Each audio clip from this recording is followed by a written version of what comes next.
Hey, what's going on, everybody? I'm back with another video.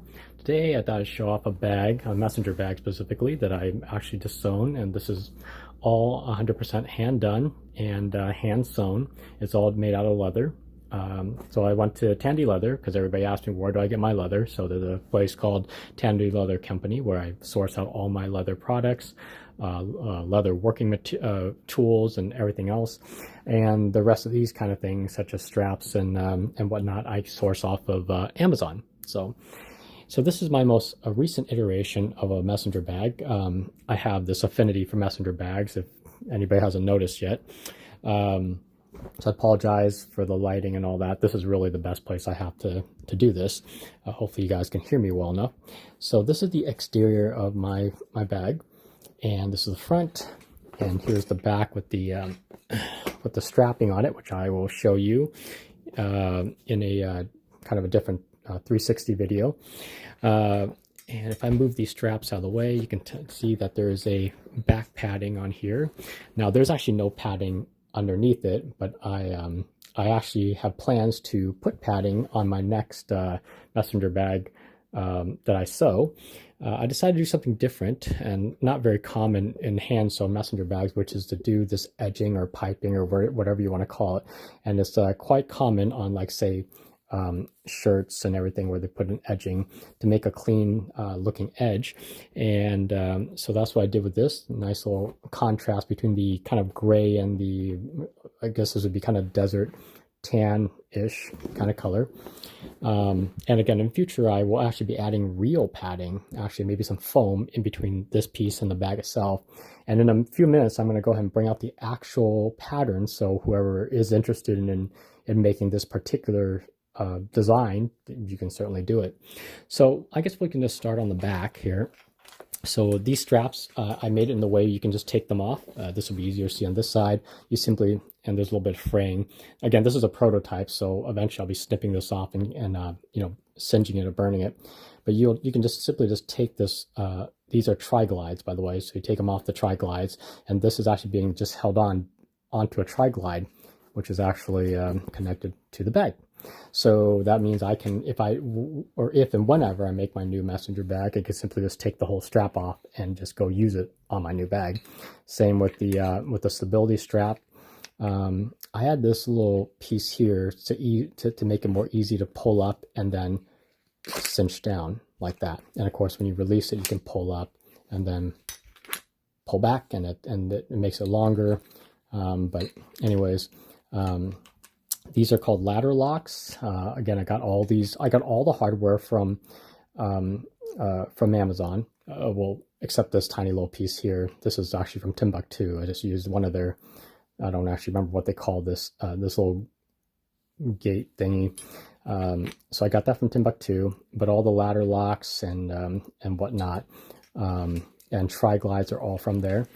Now, you don't have to do a padded, shoulder pad, but I took this off of a 511 bag, as you can see there. Works just perfectly fine. This piece would connect to the bottom piece here, again also held in by a tri-glide there, and of course the tri-glide is attached to the bag by this 2-inch webbing. And I decided again to go non-standard, which means that I use 2-inch buckles, and these are YKK buckles, or side release buckles for my stability strap, as opposed to most normal bags, which will use like 1 inch or 1.5, 1.25 inch for that. But you know me, I like to be different. Anyways, moving on to the front, I finally found that on Amazon they actually started selling or started carrying fidlocks. Now I don't know if these are actual real fidlocks or not, but they are magnetic, just like what you'd find on other bags. Very cool. I mean, I love this. And I decided to pick up some tan 1-inch strap, nylon strap, and that basically makes up the rest of the bag here. So you just release these like this, like that, and the bag flies open, and here it is. So this is a place that you can attach a light, like a blinky light for all you people who bike. On the front, same thing. Each one of these has a pass-through here where you can attach a light accessory or anything else you want to, like a carabiner, whatever you want to attach to it. It's got wings on the side just so it keeps the rain out, because again, when you put whatever you want in the bag, it folds closed, and then it creates this fold over, which you can't really see in the light very well, but see, it just folds over and keeps most of the rain out. And inside is fairly simple.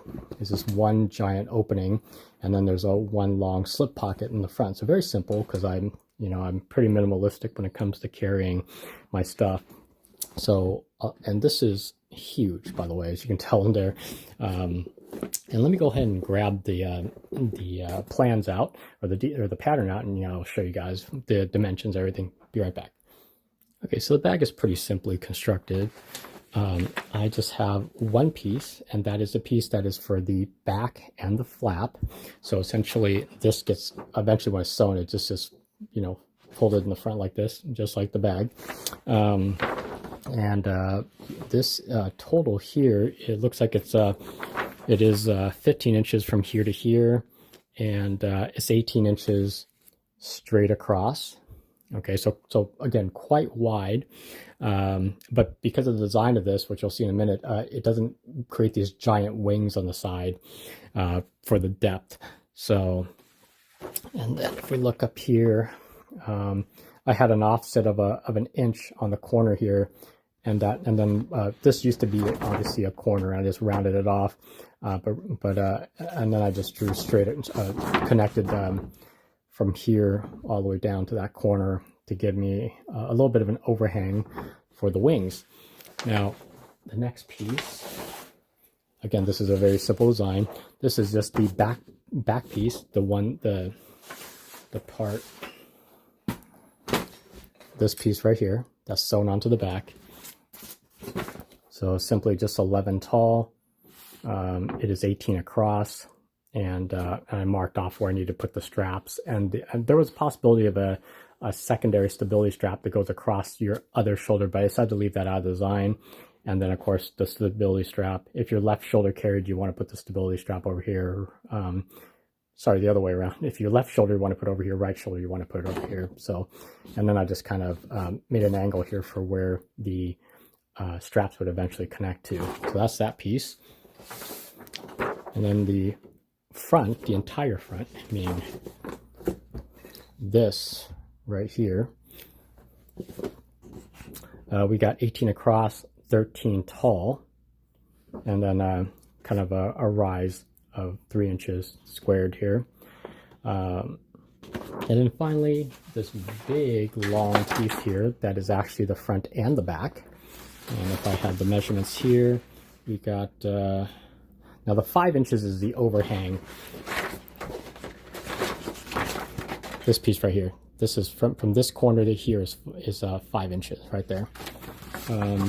This whole piece, I believe, was 30. I can't remember. I think it was like 38 inches long by 8 inches wide. Okay, but of course you take off a 1/4 inch on each side for the actual sewing, so eventually you're just going to be left with a 7.5 inch overall usable space because of the sewing. And so it's not too bad. Get the bag out of the way. So first off, you definitely want to take this back piece right here, and you're just going to sew it straight to the back right here. You're going to want to line it up, and then of course when you sew it on, you're definitely going to sew on the stability straps down here, and then you're going to sew on the main straps on these two corners, and you're pretty much done. So that part's going to be all done. So let me get this out of the way. Now the front is actually sewn with this big long piece in mind. So what you do is you take this, and you're just going to simply take off 5 inches from the corner here. So measure from here to here, 5 inches, and that's what starts the corner, and it's going to wrap around and go to the other side, just like this. You see that? After you're done sewing, because you're going to be sewing it like this, you're going to turn the whole thing around. And when you finally do turn it around, you're going to get a nice clean edge right here. See that? So essentially, if you turn the bag inside out, you'll see I actually did edging on the inside here to cover up and seam up those two pieces of leather together.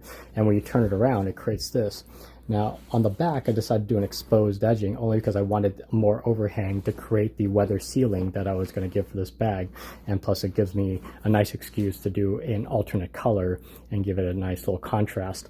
So after you do that and you turn this around, you would basically pipe this whole entire section. Make sure to take extra care about this part right here because it'll be super duper thick with the two edges meeting. Plus, if you are going to do edging or piping, it's going to add extra material for you to sew through right here. Now, again, this is all hand done. It's not machined, so I had to be very careful when I did this. And then I would clean up this edge by putting edging on here first, then taking this entire section along with the sides and back, and then sewing it directly to the back. So essentially that's all it is. And then while I sewed it, I did the edging as well. While I was sewing the bottom part, I decided to incorporate the straps into it. You can always do it afterwards and make it on the outside if you want to. I decided to hide the edges of it in the seam here. That way it makes for a cleaner design. This part, the blinky light, I decided to hide it underneath the front pocket, so give me a little space to hide the blinky light. And since I have no seams on the front, there's no way to hide the edges, so I simply just took the 1-inch strapping and I just folded it over, sewed right through it with some black thread to match the rest of the black thread, and get the contrast to keep going. And there you go. That's basically how I sewed this bag. So this is just a very quick look at the new messenger bag I did. If you guys get any questions or comments, please leave it below. Aside from that, take care, have a nice day. I'll catch you all in the next one.